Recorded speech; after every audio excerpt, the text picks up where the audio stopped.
Welcome back to my YouTube channel banking through Kannada.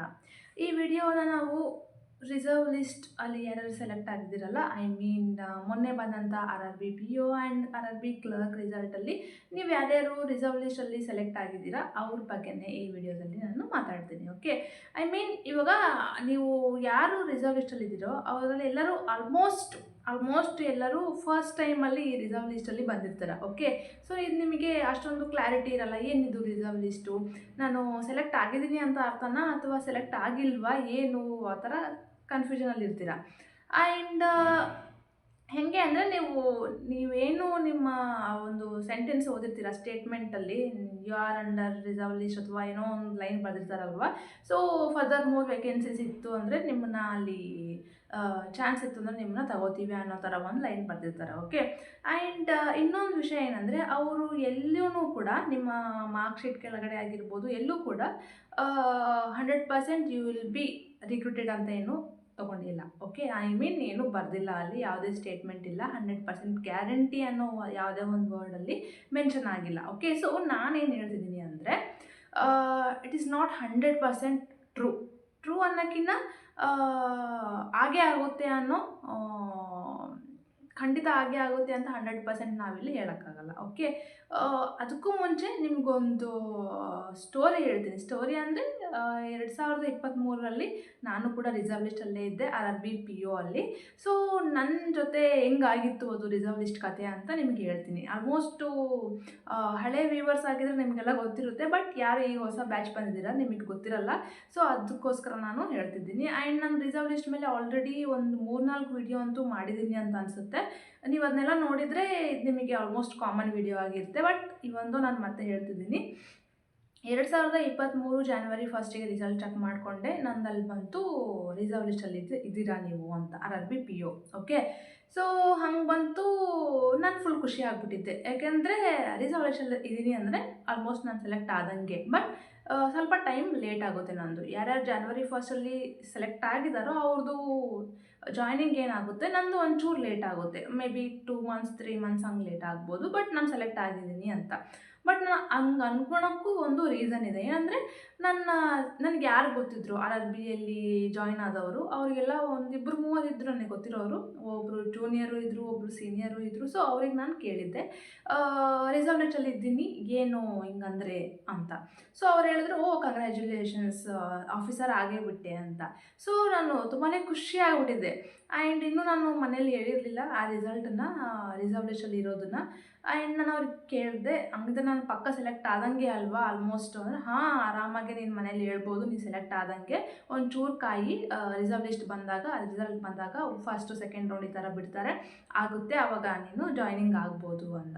So ಯಾಕೆಂದರೆ ಅವ್ರದ್ದು ತಪ್ಪಲ್ಲ ಇಲ್ಲಿ, 100% ಅವ್ರದ್ದು ನಾನು ಬ್ಲೇಮ್ ಮಾಡೋಕ್ಕಾಗಲ್ಲ. ಏನಂದರೆ ಅವರ ಬ್ಯಾಚಲ್ಲಿ ಅಥವಾ ಅವ್ರು ನೋಡ್ದಂಗೆ ರಿಸರ್ವ್ ಲಿಸ್ಟ್ ಅಂತ ಯಾರಿಗೆ ಬಂದಿತ್ತೋ ಎಲ್ಲರದು ಸೆಲೆಕ್ಷನ್ ಆಗಿತ್ತು. ಓಕೆ, ಯಾವ ಫಸ್ಟ್ ರೌಂಡ್ ಆಗಿರ್ಬೋದು, ಸೆಕೆಂಡ್ ರೌಂಡ್ ಆಗಿರ್ಬೋದು, ಈ ಥರ ಎಲ್ಲರದು ಆಲ್ಮೋಸ್ಟ್ ಸೆಲೆಕ್ಷನ್ ಆಗಿತ್ತು. ಆ್ಯಂಡ್ ಯಾರು ರಿಸರ್ವ್ ಲಿಸ್ಟಲ್ಲಿ ಇದ್ದು ಆಗಿಲ್ಲ ಅನ್ನೋರು ಅವರು ನೋಡೇ ಇರಲಿಲ್ಲ, ಎಕ್ಸಾಂಪಲ್ಸೇ ಇರಲಿಲ್ಲ. ಸೊ ಅವರು 100% ಶ್ಯೂರ್ ಆಗಿ ನನಗೆ ಹೇಳಿದರು. ಸೊ ನಾನು ಕೂಡ ಅದೇ ಹ್ಯಾಂಗ್ ಓವರಲ್ಲಿದ್ದೆ. ಆ್ಯಂಡ್ ಮನೆಯವ್ರಿಗೆ ಕಾಲ್ ಮಾಡಿದೆ, ಮನೆಯಲ್ಲಿ ಅಮ್ಮ ಅಪ್ಪಾಜಿಗೆ ಹೇಳಬೇಕಲ್ಲ. ಸೊ ನಾನು ಸೆಲೆಕ್ಟ್ ಆಗಿದ್ದೀನಿ ಅಂತ ಹೇಳಿದೆ ಫಸ್ಟು. ಅವರೆಲ್ಲ ಫುಲ್ ಖುಷಿ ಆಗಿಬಿಟ್ರು, ಓ ಕಂಗ್ರ್ಯಾಚುಲೇಷನ್ಸ್ ಅಂತ ಅಂತಿದ್ರು. ಆ್ಯಂಡ್ ನಾನು ಹೇಳಿದೆ, ಇಲ್ಲ ರಿಸರ್ವ್ ಲಿಸ್ಟಲ್ಲಿದ್ದೀನಿ, ಅಂದರೆ ಇದೊಂದು ಸ್ವಲ್ಪ ಟೈಮ್ ತೊಗೋಬೋದು, ಏಪ್ರಿಲು ಈ ಥರ ರಿಸರ್ವ್ ಲಿಸ್ಟ್ ಫಸ್ಟ್ ಸೆಕೆಂಡ್ ಈ ಥರ ಬಿಡ್ತಾರೆ, ಅದರಲ್ಲಿ ಯಾವುದ್ರಲ್ಲಾದರೂ ಒಂದು ಲಿಸ್ಟಲ್ಲಿ ನಾನು ಸೆಲೆಕ್ಟ್ ಆಗ್ತೀನಿ, ಬಟ್ ಟೈಮ್ ತೊಗೊಳುತ್ತೆ ಅಂತ ಅಂದೆ. ಅವರು, ಓ ಹೌದಾ, ಇರಲಿ ಬಿಡು, ಇಷ್ಟೇ ವೇಟ್ ಮಾಡಿದ್ದೀವಿ, ಇನ್ನೊಂದು 2-3 ತಿಂಗಳು ಯಾಕೆ, ನೋಡೋಣ ತಗೋ ಅಂತ. ಒಟ್ಟು ಅವರಿಗೆ ಒಂದು ಹೋಪ್ ಇತ್ತು, ನಾನು ಸೆಲೆಕ್ಟ್ ಆಗಿದ್ದೀನಿ ಬಟ್ ಟೈಮ್ ತೊಗೊಳುತ್ತೆ ಅಂತ. ನಾನು ಕೂಡ ಅದೇ ಹ್ಯಾಂಗ್ ಓವರಲ್ಲಿದ್ದೆ. ಆ್ಯಂಡ್ ನಾನು ಯಾವ ಎಕ್ಸಾಮ್ಗೂ ಓದಲಿಲ್ಲ, ಅಲ್ಲೇ ನಾನು ಸ್ಟಾಪ್ ಮಾಡಿಬಿಟ್ಟೆ, ನಾನು ಸೆಲೆಕ್ಟ್ ಆದಂಗೆ ಇನ್ನು ಆ ಥರ ನನ್ನ ತಲೆಯಲ್ಲಿ ಅದೇ ಇತ್ತು, ಫುಲ್ಲು ಅದೇ ಇತ್ತು. ಆ್ಯಂಡ್ ಏಪ್ರಿಲ್ 1ಗೆ, ಏಪ್ರಿಲ್ ಲಾಸ್ಟ್ ವೀಕಲ್ಲಿ usually first reserve list out ಮಾಡ್ತಾರೆ. ಒಂದೊಂದು ಸಲ ಹೆಂಗೆ ಅಂದರೆ ಮಾರ್ಚ್ ಲಾಸ್ಟ್ ವೀಕಲ್ಲೂ ಕೂಡ, ಅಂದರೆ ನಮ್ಮ ಹಿಂದಿನ ಬ್ಯಾಚಲ್ಲಿ ಹೆಂಗಿತ್ತು ಅಂದರೆ ಮಾರ್ಚ್ ಲಾಸ್ಟ್ ವೀಕಲ್ಲೇ ಅವ್ರಿಗೆ ಫಸ್ಟ್ ರಿಸರ್ವ್ ಲಿಸ್ಟು ಅನೌನ್ಸ್ ಮಾಡಿದ್ರು. ಬಟ್ ನಾನು ನೋಡ್ತಾ ಅಂದರೆ ನನ್ನ ಬ್ಯಾಚ್ ಪ್ರಕಾರ ಹೇಳೋದಾದರೆ ಏಪ್ರಿಲ್ ಲಾಸ್ಟ್ ವೀಕಲ್ಲಿ first reserve list. And first ನಾನು ಹೇಳ್ತೀನಿ, ರಿಸರ್ವ್ ಲಿಸ್ಟ್ ಅಂದರೆ ಪ್ರತಿ ಒಂದು 3-4 ಲಿಸ್ಟ್ ಬಿಡ್ತಾರೆ. ರಿಸರ್ವ್ ಲಿಸ್ಟ್ ಇರೋರಿಗೆ ರಿಸಲ್ಟನ್ನು ಹೇಗೆ ಅಂದರೆ, ಒಂದು ಏಪ್ರಿಲ್ ಲಾಸ್ಟ್ ವೀಕಲ್ಲಿ ಬಿಡ್ತಾರೆ, ಇನ್ನೊಂದು 2-3 ತಿಂಗಳಾದಮೇಲೆ July last week or August ಈ ಥರ ಇನ್ ಬಿಟ್ವೀನ್ ಬಿಡ್ತಾರೆ. ನೆಕ್ಸ್ಟ್ ಬರೋದು ಅಕ್ಟೋಬರ್ ನವೆಂಬರ್ ಆಗ್ಬೋದು, ಅಥವಾ ಸೆಪ್ಟೆಂಬರ್ ಅಕ್ಟೋಬರ್ ಬಿಟ್ವೀನಲ್ಲಿ ಬಿಡ್ಬೋದು. ನೆಕ್ಸ್ಟ್ ವೆರಿ ಲಾಸ್ಟ್ ಬಿಡ್ತಾರೆ, ಇಲ್ಲಾಂದರೆ ಇಲ್ಲ. ವೆರಿ ಲಾಸ್ಟ್ ಯಾವಾಗ ಬರುತ್ತೆ ಅಂದರೆ ಡಿಸೆಂಬರ್ 31. ಓಕೆ, ಸೊ ಈ ಥರ 3-4 ರಿಸಲ್ಟು ಬಿಡ್ತಾರೆ. ಸೊ ಆ ಒಂದು 3-4 ಲಿಸ್ಟಲ್ಲಿ ನಮ್ಮದೇನಾದರೂ ಹೆಸರು ಬಂತು ಅಂದರೆ ನಾವು ಸೆಲೆಕ್ಟ್ ಆದಂಗೆ, ಫೈನಲ್ ರಿಸಲ್ಟ್ ಅದು. ಇಲ್ಲ ಅಂದರೆ ಮತ್ತೆ ನೆಕ್ಸ್ಟ್ ಎಕ್ಸಾಮ್ ಬರೀಬೇಕು ಆ್ಯಸ್ ಯೂಶ್ವಲ್. ಓಕೆ, ಸೊ ನಾನೆಲ್ಲ ಬಿಟ್ಬಿಟ್ಟಿದ್ದೆ. ಏಪ್ರಿಲ್ ಲಾಸ್ಟ್ ವೀಕ್ ರಿಸಲ್ಟ್ ಬಂತು, ನನ್ನ ಸೆಲೆಕ್ಷನ್ ಆಗಿರಲಿಲ್ಲ. ಓಕೆ, ಸೆಕೆಂಡು ಅಂತೂ ಪಕ್ಕ ಆಗುತ್ತೆ ಅಂತ ವೆಯ್ಟ್ ಮಾಡಿದೆ. ಆಲ್ರೆಡಿ ನಾವು ಟೆಲಿಗ್ರಾಮಲ್ಲಿ ಗ್ರೂಪೆಲ್ಲ ಇತ್ತು, ರಿಸರ್ವೇಷನಲ್ಲಿ ಯಾರ್ಯಾರು ಇದ್ದೀವಿ ಅವರೆಲ್ಲ ಗ್ರೂಪ್ ಮಾಡ್ಕೊಂಡಿದ್ವಿ, ಮಾತಾಡ್ತಿದ್ವಿ, ನಿಂದಾಯ್ತಾ ಈ ಥರ ಎಲ್ಲ. ಆ್ಯಂಡ್ ಸೆಕೆಂಡ್ ನೋಡಿದೆ, ಅವಾಗೂ ಆಗಿರಲಿಲ್ಲ. ನನಗೆ ಫುಲ್ಲು ಭಯ ಸ್ಟಾರ್ಟ್ ಆಯಿತು, ಇದಂದರೆ ಹಿಂಗೆ ಅಂತ. ಬಟ್ ನಾನು ಏಪ್ರಿಲಲ್ಲಿ ಯಾವಾಗ ನಾನು ಫಸ್ಟು ರೌಂಡಲ್ಲಿ ನಾನು ಸೆಲೆಕ್ಟ್ ಆಗಿಲ್ವೋ, ಸ್ವಲ್ಪ ನನಗೆ ಭಯ ಆಗಕ್ಕೆ ಸ್ಟಾರ್ಟ್ ಆಯಿತು. ಸೊ ನಾನು ಯಾವ್ಯಾವ ಎಕ್ಸಾಮ್ ಇದ್ವೋ ಅವಾಗಿಂದ ಎಲ್ಲ ಅಪ್ಲಿಕೇಶನ್ ಹಾಕಿದ್ದೆ, ಬರೆಯೋಕ್ಕೆ ಸ್ಟಾರ್ಟ್ ಮಾಡಿದೆ. ಯಾಕೆ ರಿಸ್ಕ್ ತೊಗೊಳ್ಳೋದು? ಆಗಿಲ್ಲ ಅಂದರೆ ಸುಮ್ಮನೆ ಒಂದು ವರ್ಷ ವೇಸ್ಟ್ ಅಲ್ವಾ? ಮತ್ತು ನಾನು ಏನೂ ಓದಿಲ್ಲ, ನೆಕ್ಸ್ಟ್ ಇಯರ್ ಮತ್ತೆ ಫ್ರಮ್ ABCD ಇಂದ ಸ್ಟಾರ್ಟ್ ಮಾಡಬೇಕಾಗುತ್ತೆ, ಬೇಡ ಅಂತ ನಾನು ಕಾಮನ್ನಾಗೆ ಎಲ್ಲ ಎಕ್ಸಾಮ್ಗೂ ಅಪ್ಲೈ ಮಾಡ್ತಿದ್ದೆ, ಓದ್ತಿದ್ದೆ, ಬರೆಯೋಕ್ಕೆ ಸ್ಟಾರ್ಟ್ ಮಾಡಿದೆ. ಆ್ಯಂಡ್ ಥರ್ಡ್ ರಿಸರ್ವ್ ಲಿಸ್ಟ್ ನೋಡಿದೆ, ಸೆಪ್ಟೆಂಬರ್ ಅಕ್ಟೋಬರಲ್ಲಿ ಬಿಟ್ಟಿದ್ರು, ಅದರಲ್ಲೂ ಕೂಡ ಆಗಿರಲಿಲ್ಲ. ಫೈನಲಿ ಡಿಸೆಂಬರ್ 31 ಅಷ್ಟೊತ್ತಿಗೆಲ್ಲ ನನ್ನ ಹೊಸ RRB PO clerk exam prelims ಬರೆದೆ, ಮೇನ್ಸ್ ಬರೆದೆ, ಇಂಟರ್ವ್ಯೂ ಕೂಡ ಹೋಗಿ ಬಂದಿದ್ದೆ. ಬಟ್ ಹೋಪ್ ಇಟ್ಕೊಂಡು ನೋಡಿದೆ, December 31 last reserve list out ಆಯಿತು, ನಂದು ರಿಸಲ್ಟು ಬರಲಿಲ್ಲ, ಸೆಲೆಕ್ಟ್ ಆಗಲಿಲ್ಲ. ಸೊ ನಿಮ್ಗೆ ಏನು ಹೇಳೋಕ್ಕೆ ಟ್ರೈ ಮಾಡ್ತಿದ್ದೀನಿ ಅಂದರೆ, ರಿಸರ್ವ್ ಲಿಸ್ಟ್ ಅಂದ ಕೂಡಲೇ ಆಗುತ್ತೆ, ಆಯಿತು ಅನ್ನೋ ಒಂದು ಮೈಂಡ್ಸೆಟ್ ಇದ್ದರೆ ಈಗಲೇ ತೆಗೆದಾಕ್ಬಿಡಿ. ಬಟ್ ನಾನು ಇಲ್ಲಿ ನಿಮ್ಮನ್ನೇನು ಡಿಸ್ಕರೇಜ್ ಮಾಡ್ತಿಲ್ಲ, ಡಿಮೋಟಿವೇಟ್ ಮಾಡ್ತಿಲ್ಲ. ಬಟ್ ನನ್ನ ಹತ್ರ ಆಗಿರೋ ಅಂಥ ಒಂದು ಫ್ಯಾಕ್ಟ್ನ ನಿಮ್ಗೆ ಹೇಳ್ತಿದ್ದೀನಿ. ಓಕೆ, ಆದರೆ ಎಲ್ಲರಿಗೂ ಖುಷಿ ಆಗುತ್ತೆ, ಒಳ್ಳೆಯದೇ ಅದು. But in case bad luck, ಯಾಕೆಂದರೆ ಲಕ್ ಕೂಡ ಮ್ಯಾಟರ್ ಆಗುತ್ತೆ. ನನಗಂತೂ ಅದೇ ಅನ್ನಿಸ್ತು, ನೀವು ಎಷ್ಟೇ ಒಂದು 98% ಹಾರ್ಡ್ ವರ್ಕ್ ಮಾಡಿದ್ರೂ ಕೂಡ ಉಳಿದಿರೋ ಒಂದು 2% ಇದೆ ಅಲ್ವಾ, ಅದು ಲಕ್ ಮೇಲೆ ನಿಂತಿರುತ್ತೆ. ಓಕೆ, ಸೊ ಲಕ್ ಕೂಡ ತುಂಬಾ ಮ್ಯಾಟರ್ ಆಗುತ್ತೆ. ಯಾಕೆಂದರೆ ನನ್ನ ಪ್ರೀವಿಯಸ್ ಬ್ಯಾಚಲ್ಲಿ ನಂದೇನೋ 0.3 ಇತ್ತು reserve list. Okay, marks 0.3 difference ಇತ್ತು, ನಾನು ರಿಸರ್ವ್ ಲಿಸ್ಟಲ್ಲಿ ಇದ್ದೆ. ಬಟ್ ನನ್ನ ಹಿಂದಿನ ಬ್ಯಾಚಲ್ಲಿ ನನ್ನ ಜೂನಿಯರ್ ಏನು ಸೆಲೆಕ್ಟ್ ಆಗಿದ್ಲಲ್ಲ, ಅವಳು ರಿಸರ್ವ್ ಲಿಸ್ಟಿಂದನೇ ಸೆಲೆಕ್ಟ್ ಆಗಿದ್ಲು. ಅವಳದು 1.25 ಈ ಥರ 1 ಮಾರ್ಕ್ಸ್ಗಿನ್ನ ಮೇಲೆ ಇತ್ತು ಡಿಫ್ರೆನ್ಸು. ಅಂದರೂ ಕೂಡ ಅವಳದು ಫಸ್ಟ್ ರಿಸರ್ವ್ ಲಿಸ್ಟಲ್ಲೇ ಆಗಿತ್ತು. ಲಕ್ ನೋಡಿ, ಅವಳ್ದು ಅಷ್ಟಿದ್ರೂ ಆಗಿತ್ತು. ಬಟ್ ನನ್ನ 0.3 ಇದ್ದರೂ ಕೂಡ ಲಾಸ್ಟ್ 4 ರಿಸರ್ವ್ ಲಿಸ್ಟ್ವರೆಗೂ ಕೂಡ ನಂದು ಆಗಿರಲಿಲ್ಲ. ಸೊ ಹೇಳೋಕ್ಕಾಗಲ್ಲ ಇದು ಹಿಂಗೆ ಅಂತ ನಿಜವಾಗ್ಲೂ ಹೇಳೋಕ್ಕಾಗಲ್ಲ. ಸೊ ನಾನು ನಿಮ್ಗೇನು ಹೇಳ್ತಿದ್ದೀನಿ ಅಂದರೆ, ಓಕೆ ರಿಸರ್ವ್ ಲಿಸ್ಟಲ್ಲಿ ಇದ್ದೀರಾ, ವೆಲ್ ಆ್ಯಂಡ್ ಗುಡ್, ಒಳ್ಳೆಯದೇ.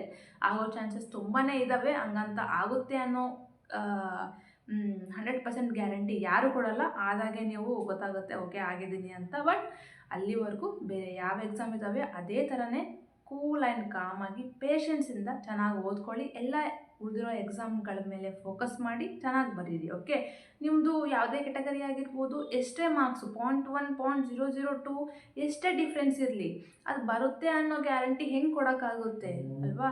ಆ್ಯಂಡ್ ಹೋದ ವರ್ಷದಲ್ಲಿ ಅಂದರೆ ಪ್ರೀವಿಯಸ್ ಇಯರ್ಸಲ್ಲಿ ಹೆಂಗಿತ್ತು ಅಂದರೆ, ಎಲ್ಲರೂ ಎಕ್ಸಾಮ್ ಬರ್ತಿದ್ರು, ಬಟ್ ಅವ್ರಿಗೆ ಜಾಸ್ತಿ ನನಗಿದೇ ಬೇಕು ಅದೇ ಬೇಕು ಅಂತ ಚಾಯ್ಸ್ ಮಾಡ್ತಿದ್ರು. ಓಕೆ, ಬಟ್ ಈಗಿನ ಕಾಲದಲ್ಲಿ ಹೆಂಗೆ ಅಂದರೆ, ಯಾವುದು ಸಿಗುತ್ತೋ ಅದಕ್ಕೆ ಹೋಗಬೇಕು. ಯಾಕೆಂದರೆ ಸಿಗೋದೇ ಕಷ್ಟ ಆಗಿದೆ ಗೌರ್ಮೆಂಟ್ ಜಾಬು. ಓಕೆ, ಹೆಂಗೆ ಅಂದರೆ ಇವಾಗ ನಿಮ್ಮ ಚಾನ್ಸಸ್ ಹೆಂಗಿದಾವೆ ಅಂತ ನಾನು ಹೇಳ್ತೀನಿ ಕೇಳಿ.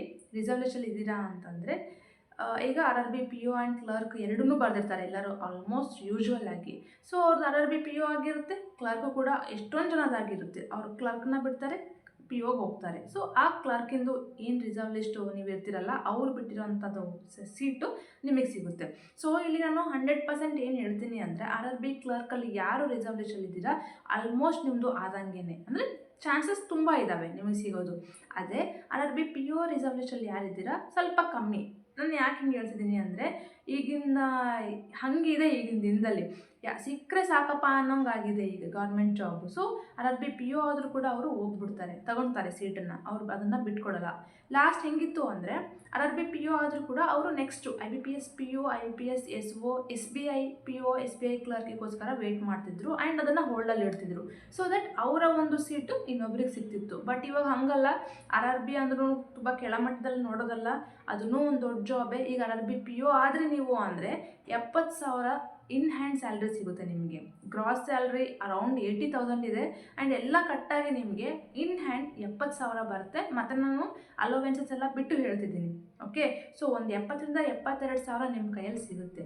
ಸೊ ಇದೇನು ಕೆಳಮಟ್ಟದ ಜಾಬ್ ಅಲ್ಲ. ಸೊ ಎಲ್ಲರೂ ಕೂಡ ಸಿಕ್ಕ ತಕ್ಷಣ ಅದಕ್ಕೆ ಹೋಗೋಕ್ಕೆ ರೆಡಿ ಇದ್ದಾರೆ. ಸೊ ಚಾನ್ಸಸ್ ನನ್ನ ಕೇಳೋದಾದರೆ 50-50 ಆದರೆ ಆಗ್ಬೋದು, ಇಲ್ಲಾಂದರೆ ಇಲ್ಲ. ಬಟ್ ಅದ್ರ ಮೇಲೆ ನೀವು ಡಿಪೆಂಡ್ ಆಗಿ ಕೂಡೋಕ್ಕೆ ಸಾಧ್ಯನೇ ಇಲ್ಲ. ನೆಕ್ಸ್ಟ್ ಎಕ್ಸಾಮಿಗೆ ಫೋಕಸ್ ಮಾಡಲೇಬೇಕು ನೀವು, ಓಕೆ. ಅದೇ ಹ್ಯಾಂಗ್ ಓವರಲ್ಲಿ ಇದ್ರಿ ಅಂದರೆ ನಿಮಗೆ ನೀವೇ ಮೋಸ ಮಾಡ್ಕೊಂಡಂಗೆ. ಚೆನ್ನಾಗಿ ನೀವು ಓದ್ಕೊಳ್ಳೇಬೇಕು, ಯಾಕೆಂದರೆ ನಿಮ್ಮ ಓದು ನಿಂತ್ಕೊಂಡ್ಬಿಡುತ್ತೆ ಆ್ಯಂಡ್ ಕಾನ್ಫಿಡೆನ್ಸು ನಿಂತ್ಕೊಂಡ್ಬಿಡುತ್ತೆ, ಫೀಲ್ ಆಗ್ತೀರಾ ಆ್ಯಂಡ್ ಮೋಟಿವೇಶನ್ ಬರಲ್ಲ ಓದೋಕ್ಕೆ, ಇನ್ನೇನು ಬಿಡು ಅನ್ನೋ ಥರ ಆಗ್ಬಿಡುತ್ತೆ. ಸೊ ಓದ್ತಾ ಇರಿ. ಸೆಲೆಕ್ಷನ್ ಆಯಿತು ಅಂದರೆ ಅದನ್ನು ಓದೋದು ಬಿಡಿ, ಸೆಲೆಕ್ಷನ್ ಆಗಿರುತ್ತಲ್ಲ ಜಾಯ್ನಿಂಗ್ ಹೋಗಿ, ಓಕೆ. ಸೊ ನಾನು ಏನು ಹೇಳಬೇಕು ಅಂದರೆ ತುಂಬ ಸೀರಿಯಸ್ ಆಗಿ ತೊಗೋಬೇಡಿ. ಬಟ್ ಪ್ರತಿ ವರ್ಷವೂ 3 ರಿಂದ 4 ರಿಸರ್ವೇಷನ್ ಬಿಟ್ಟೇ ಬಿಡ್ತಾರೆ. ನೋಡಿ, ಬಂತು ಅಂದರೆ ಒಳ್ಳೆಯದೇ, ಇಲ್ಲ ಅಂದರೆ ಏನು ಮಾಡೋಕ್ಕಾಗಲ್ಲ ಅಲ್ಲ. ಅವಾಗ ಯಾರು ಬಂದು ನಿಮಗೆ ಸಹಾಯ ಮಾಡೋಕ್ಕಾಗಲ್ಲ, ನಿಮ್ಮ ನೋವನ್ನು ಅವ್ರು ತೊಗೊಳಕ್ಕೆ ಬರಲ್ಲ. ಸೊ ಬೆಟರ್ ಮೈಂಡ್ನ ಸ್ಟ್ರಾಂಗಾಗಿ ಇಟ್ಕೊಳ್ಳಿ. ಆದರೆ ಹೋಗ್ತೀನಿ, ಇಲ್ಲಾಂದರೆ ನೆಕ್ಸ್ಟ್ ಎಕ್ಸಾಮಿಗೆ ಫೋಕಸ್ ಮಾಡ್ತೀನಿ ಅಂತ. ಸೊ ಅಷ್ಟೇ ನಾನು ನಿಮಗೆ ಹೇಳ್ಬೇಕು ಅಂದ್ಕೊಂಡಿದ್ದು. ನಾನು ಯಾವುದೇ ಮಾರ್ಕ್ಸ್ ಬಗ್ಗೆ ನಾನಿಲ್ಲಿ ಮಾತಾಡ್ತಿಲ್ಲ, ಯಾವುದೇ ಕೆಟಗರಿ ಬಗ್ಗೆ ಮಾತಾಡ್ತಿಲ್ಲ, ಚಾನ್ಸಸ್ ಬಗ್ಗೆ ಈ ಥರ ಇದೆ, ರಿಯಾಲಿಟಿ ಇದು. ನಾನು ಏನು ಸುಳ್ಳು ಹೇಳ್ತಿಲ್ಲ. ಯಾಕೆಂದರೆ ಲಾಸ್ಟ್ ಹೆಂಗಿತ್ತು ಅಂದರೆ ನಮ್ಮ ಫ್ರೆಂಡು ಕೂಡ ಒಬ್ಳಿದ್ಲು, ಅದು RRB ಕ್ಲರ್ಕ್ ಆಗಿತ್ತು. ಅವಳಿಗೆ IBPS PO ಆ ಥರ ಬೇಕಾಗಿತ್ತು, ಓಕೆ. ಸೊ ಏಪ್ರಿಲಲ್ಲ ಅದು ಬರುತ್ತೆ ರಿಸಲ್ಟು, ಏಪ್ರಿಲ್ 1 ಕಾಯಬೇಕು. ಸೊ ಅವಳು ಏನು ಮಾಡಿದ್ಲು, RRB ಕ್ಲರ್ಕ್ನ ಜಾಯ್ನ್ ಆದಳು. ಹೇಳೋಕ್ಕಾಗಲ್ಲ, ಮತ್ತು ಏಪ್ರಿಲ್ 1 ಅದು ಸಿಕ್ಕಿಲ್ಲ ಅಂದರೆ ಏನು ಮಾಡೋಕ್ಕಾಗುತ್ತೆ. ಸೊ ಜಾಯ್ನ್ ಆದಳು ಆ್ಯಂಡ್ ಏಪ್ರಿಲ್ 1 ರಿಸಲ್ಟ್ ಬಂತು, ಅವಳದು IBPS PO ಆಯಿತು. ಸೊ ಕ್ಲರ್ಕ್ನ ಅವಳು ಬಿಟ್ಕೊಟ್ಟು ರಿಸೈನ್ ಮಾಡಿ IBPS PO ಹೋದ್ಲು. ಸೊ ಅವಳು ಬಿಟ್ಟಿರೋವಂಥ ಒಂದು ಸೀಟು ಇನ್ನೊಬ್ಬರಿಗೆ ರಿಸರ್ವೇಷನ್ ಇದ್ದವರಿಗೆ ಸಿಕ್ತು. ಸೊ ಈ ಥರ ಯಾರಾದರೂ ಬೇಕೇ ಬೇಕು, ನನಗೆ ನಬಾರ್ಡ್ ಬೇಕು, ನನಗೆ SBI ಬೇಕು, ಈ ಥರ ಫುಲ್ಲು ಮನಸ್ಸಲ್ಲಿ ಇಟ್ಕೊಂಡು ಕುತ್ಕೊಂಡಿರ್ತಾರಲ್ಲ, ಚೆನ್ನಾಗಿ ಓದ್ತಿರ್ತಾರಲ್ಲ ಡೆಡಿಕೇಟೆಡ್ ಆಗಿ, ಅವ್ರು ಮಾತ್ರ ಬಿಟ್ಕೊಡೋ ಚಾನ್ಸಸ್ ಇದ್ದಾವೆ. ಅದನ್ನು ನೆಗ್ಲಿಜಿಬಲ್ ಈಗಿನ ಕಾಲದಲ್ಲಿ. ಸೊ ನಾನು ಅದನ್ನೇ ಹೇಳ್ತಿರೋದು. ಎಷ್ಟೊಂದು ಜನ ಮೆಸೇಜ್ ಮಾಡ್ತಿದ್ದೀರಾ ಟೆಲಿಗ್ರಾಮಲ್ಲಿ, ನಂದು ಈ ಕೆಟಗರಿ ಇಷ್ಟು ಕಮ್ಮಿ ಇದೆ, ಆಗುತ್ತಾ, ಚಾನ್ಸ್ ಇದೆನಾ, ಬಿಟ್ಕೋಬೋದಾ, ಪ್ಲೀಸ್ ಹೇಳಿ, ಈ ಥರ ಎಲ್ಲ. ಸೊ ಹೇಳ್ತೀನಲ್ಲ, ನಮ್ಮ ಕೈಯಲ್ಲಿ ಏನೂ ಇಲ್ಲ, ಏನು ಬೇಕಾದರೂ ಆಗ್ಬೋದು. ನಿಮ್ಮ ಸೆಲೆಕ್ಷನ್ ಕೂಡ ಆಗ್ಬೋದು, ಜಾಸ್ತಿ ಮಾರ್ಕ್ಸ್ ಡಿಫ್ರೆನ್ಸ್ ಇದ್ದರೂ ಕೂಡ ನಿಮಗೆ ಸೆಲೆಕ್ಷನ್ ಸಿಗ್ಬೋದು. ಬಟ್ ಏನು ನಮ್ಮ ಕೈಯಲ್ಲಿಲ್ಲ. ಸೊ ಪಾಸಿಟಿವ್ ಆಗೇ ಇರಿ, ಆಗುತ್ತೆ ಅನ್ನೋ ಒಂದು ಯೋಚನೆಯಲ್ಲೇ ಇರಿ. ಯಾಕೆಂದರೆ ಹೇಳ್ತಾರಲ್ಲ ಮ್ಯಾನಿಫೆಸ್ಟೇಷನ್ ಅಂತ, ನಾವೇನು ಹೇಳ್ಕೊತೀವಿ ಜಾಸ್ತಿ ಅದು ಹಾಗೇ ಆಗುತ್ತೆ ಅಂತ. ಸೊ ನಿಮ್ಮ ಇದರಲ್ಲೂ ಕೂಡ ಆ ಥರ ಆಗ್ಬೋದು, ಅದನ್ನೇ ಹೇಳ್ಕೊತಾ ಇರಿ, ಪಾಸಿಟಿವ್ ಆಗಿರಿ, ಆಗುತ್ತೆ ಅನ್ನೋ ಥರನೇ ಇರಿ. ಆ್ಯಂಡ್ ಆಗಲಿ ಅಂತ ಕೂಡ ನಾನು ವಿಶ್ ಮಾಡ್ತೀನಿ. ಯಾಕೆಂದರೆ ನನಗೆ ಗೊತ್ತು ಎಷ್ಟು ಕಷ್ಟಪಟ್ಟು ನೀವು ಈ ಸ್ಟೇಜಿಗೆ ಬಂದಿರ್ತೀರ. ರಿಸಲ್ಯೂಷನ್ ಅಂತ ಬಂದ ತಕ್ಷಣ ಮತ್ತೆ ಆಗಿಲ್ಲ ಅಂದರೆ ಎಷ್ಟು ಮನಸ್ಸಿಗೆ ನೋವಾಗುತ್ತೆ ಅಂತ ನನಗೆ ಗೊತ್ತು. So let's hope for the best, ನಾನು ಅಷ್ಟೇ ಹೇಳೋದು. ಆ್ಯಂಡ್ ಇಲ್ಲಿಗೆ ನಿಮಗೂ ಒಂದು ಕ್ಲಾರಿಟಿ ಸಿಕ್ಕಿದೆ ಅಂತ ಅನ್ಕೋತೀನಿ. ಮತ್ತೆ ಅದನ್ನೇ ಕೇಳಬೇಡಿ, ಆಗುತ್ತೋ ಇಲ್ವೋ ಅಂತ. ನೀವು ಯಾರನ್ನ ಕೇಳಿದ್ರು ಕೂಡ ಅವರ ಒಂದು ಇದರಲ್ಲಿ ಹೇಳ್ಬೋದು ಅಷ್ಟೇ, ಅಂದಾಜು ಮೇಲೆ ಹೇಳ್ಬೋದು. ಬಟ್ ಅದು 100% ಅಲ್ಲ. ಅದು ಒಂದು ನಿಮಗೆ ರಿಯಾಲಿಟಿ ಬಗ್ಗೆ ಇರಲಿ ಸ್ವಲ್ಪ ತಲೆಯಲ್ಲಿ, ಓಕೆ. ಸೊ ಅಷ್ಟೇ ನಾನು ಹೇಳಬೇಕು ಅಂತ ಅಂದ್ಕೊಂಡಿದ್ದು. I wish you all the best, ಯಾರ್ಯಾರು ರಿಸರ್ವೇಷನ್ ಇದ್ದೀರೋ. ಆ್ಯಂಡ್ ಎಲ್ಲರಿಗೂ ಕೂಡ ಆಗಲಿ ಅಂತಲೇ ನಾನು ಅನ್ಕೋತೀನಿ. ಆ್ಯಂಡ್ ನೆಕ್ಸ್ಟ್ ಎಕ್ಸಾಮ್ಗಳಿಗೂ ಫೋಕಸ್ ಮಾಡಿ ಬಿಡಬೇಡಿ. ಆ್ಯಂಡ್ ಮತ್ತೆ ನೆಕ್ಸ್ಟ್ ವಿಡಿಯೋಲಿ ಸಿಗೋಣ. ಅಲ್ಲಿವರೆಗೂ ಟೇಕ್ ಕೇರ್, ಬಾಯ್.